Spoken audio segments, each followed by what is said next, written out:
Have you ever wondered why some people can go hours without eating and feel amazing, while others get shaky and dizzy after just skipping breakfast? What if I told you that the secret isn't just about willpower, but about understanding a few simple rules that can completely change how your body uses food for energy? If you want to learn these game changing rules that thousands of people are using to transform their health, hit that subscribe button right now because today we're diving deep into everything you need to know about intermittent fasting. So let's start from the very beginning and cover all the important rules you need to follow when you're doing intermittent fasting. I know there's a lot of confusion out there about what you can and cannot do during your fasting window, so I want to make this super clear and easy to understand. One of the most common questions people ask me is this: what am I allowed to drink when I'm fasting? Can I have anything at all, or does everything break my fast? Let me break this down for you in the simplest way possible. First, let's talk about water. You can drink as much water as you want during your fast. Water is perfectly fine and actually very important. Now, some people do something called a dry fast, where they don't even drink water, but that's a completely different topic and not what most people do. For regular intermittent fasting, drink your water, stay hydrated, your body needs it. What about tea? Yes, tea is absolutely okay to drink while fasting. In fact, certain types of tea can actually make your fasting experience easier and more comfortable.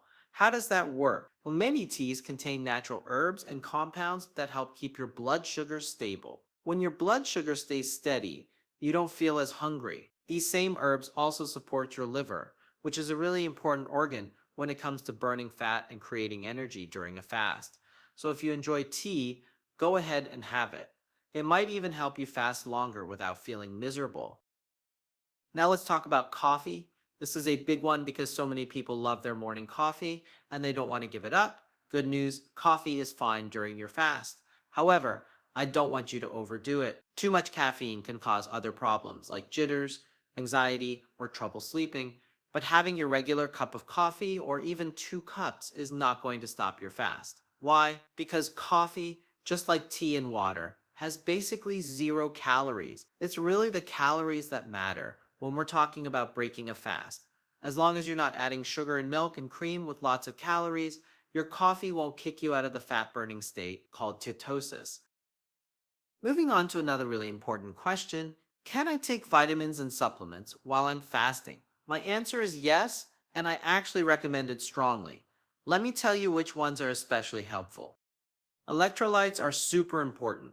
When you're fasting, your body releases water, and with that water, you lose important minerals like sodium, potassium, and magnesium. If you don't replace these electrolytes, you might feel tired, get headaches, or experience muscle cramps. So, taking electrolytes during your fast is a smart move. B vitamins are also great to take while fasting. You can get these from nutritional yeast, which is a natural food source. B vitamins help your body produce energy and support your nervous system. Trace minerals are another good supplement during fasting. These are tiny amounts of minerals that your body needs to function properly. Think of them as little helpers that keep everything running smoothly. Omega 3 fatty acids are excellent too, especially one called DHA. If you take cod liver oil or fish oil supplements, don't worry about the small amount of calories in them. The amount is so tiny that it won't interfere with your fasting benefits at all. Now, here's something really cool. If you can get a green drink powder without fiber, like wheatgrass juice powder, this is amazing for fasting. Why is it so good? Because these powders are super concentrated. It takes a huge amount of fresh greens to make just a tiny bit of juice powder. Usually, one serving of this powder mixed with water comes out to less than 1 gram of material. That means you're getting a massive boost of nutrition and vitamins without adding enough substance to mess up your fast. It's like getting all the fits with none of the drawbacks. But hold on, there are some supplements you need to avoid during fasting. Stay away from protein powders, especially whey protein powder. These will definitely break your fast. Also, avoid something called branched chain amino acids, or BCAAs. Even though these are just individual amino acids and not complete protein, they can turn into sugar in your body pretty quickly, and that will stop your fast. What about bone broth? This one is tricky because different people have different experiences. Some people find that bone broth stops their fat burning, while others can drink it without problem. If you want to try it, get a ketone testing device to check how it affects you personally. Now let's discuss MCT oil and bulletproof coffee. Some people add MCT oil, butter, or coconut oil to their coffee. What happens when you drink this? These fats don't lower your ketones.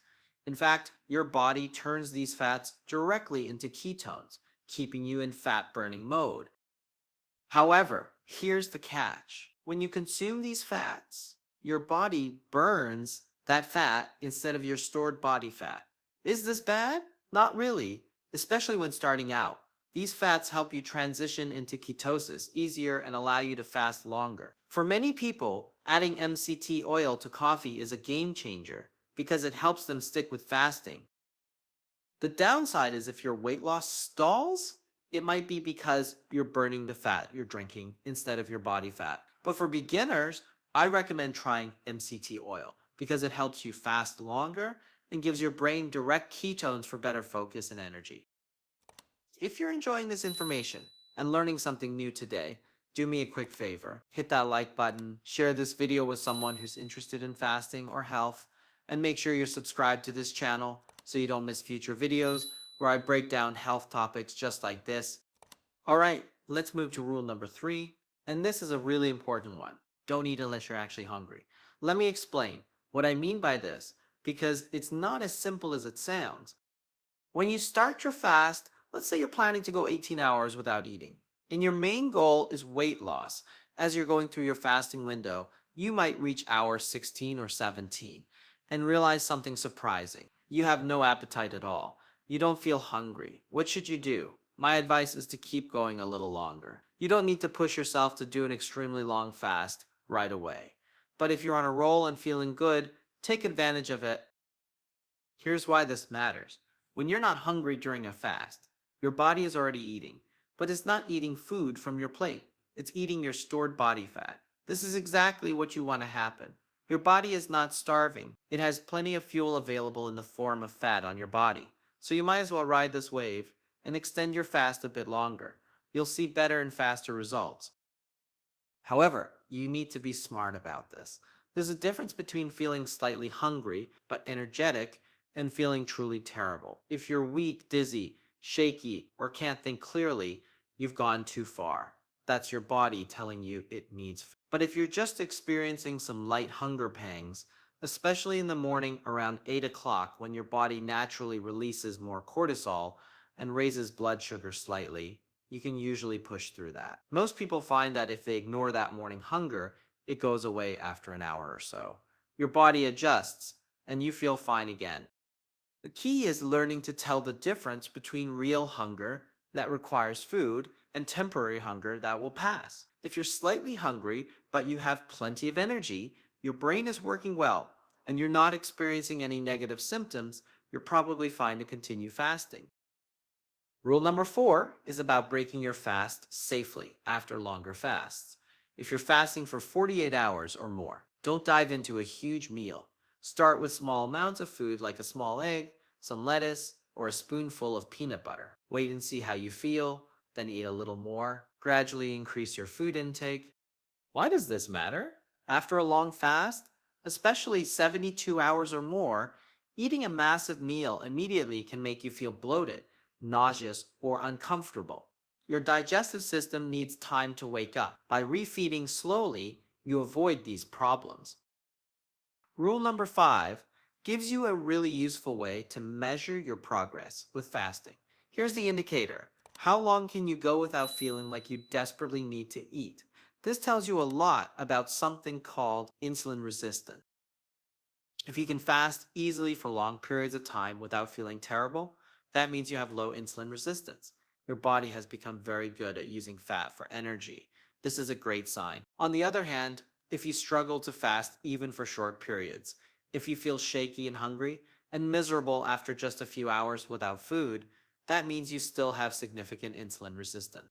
Your body is not yet good at switching from using sugar to using fat. Don't worry if you're in the second category. It doesn't mean you're failing. It just means you need to keep working on it. Give yourself more time. Be patient with your body as it learns to adapt.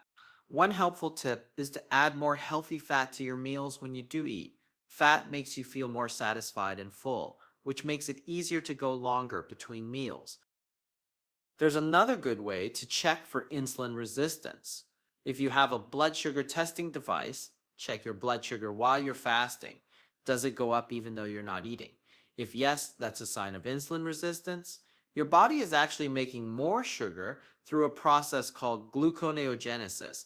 This happens because of confused signals between insulin in your liver. Again, this isn't bad news. It just means you need to continue with your fasting practice and give your body time to heal. Rule number 6 is simple but powerful. I recommend you always combine keto with intermittent fasting.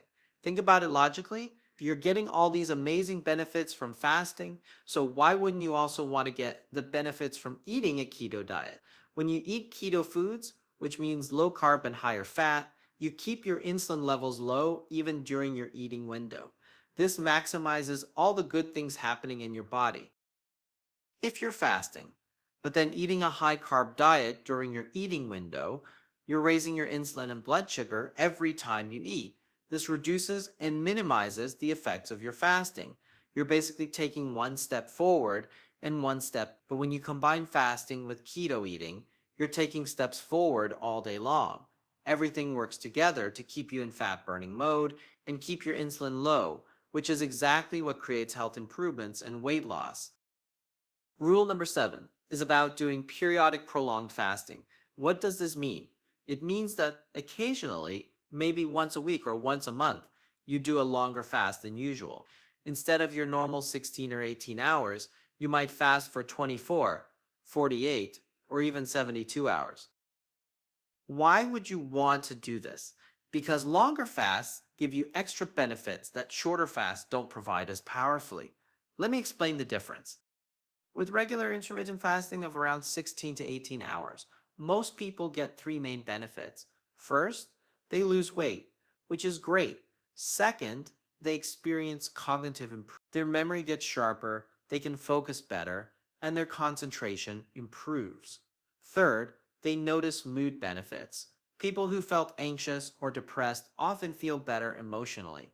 They experience a calm sense of well being. These are huge benefits, and they're why most people love intermittent fasting. But when you do periodic, prolonged fasting, going longer than usual, you unlock additional incredible benefits. First, you support your brain deeply. Long fasts trigger new brain cell growth, called neurogenesis. Running on ketones creates much less free radical damage than glucose. Ketones are cleaner fuel, creating less waste and cellular damage. It's like a car that runs efficiently with minimal pollution.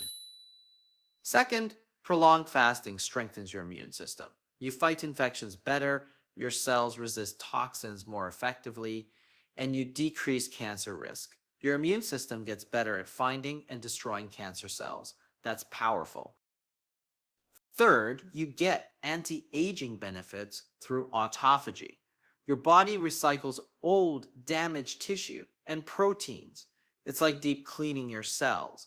Old, worn out cells get broken down and their parts rebuild new healthy cells. Your body literally renews itself. Even though daily intermittent fasting is fantastic, adding longer fasts periodically gives you these extra benefits. You don't need to do them often, just occasionally to unlock these powerful advantages. To wrap everything up, intermittent fasting is one of the most powerful tools you have for improving your health, losing weight, and feeling amazing. But like any tool, you need to know how to use it correctly. By following these 7 rules, you're setting yourself up for success. Drink water, tea, and coffee freely. Take your vitamins and supplements. Listen to your body's hunger signals. Break long fasts slowly and gently. Use your ability to fast as a measure of your insulin resistance. Combine fasting with keto eating for maximum benefits. And occasionally do longer fasts to unlock those extra special benefits. Remember, this is a journey. Your body is learning and adapting. Be patient with yourself. Some days will be easier than others, and that's completely normal. The important thing is that you're making progress and moving toward better health with every fast you complete. Thanks so much for watching today. If you found this helpful, make sure you're subscribed so you can catch my next video where I'll be sharing more health tips and breaking down complex topics into simple, easy to understand information just like that.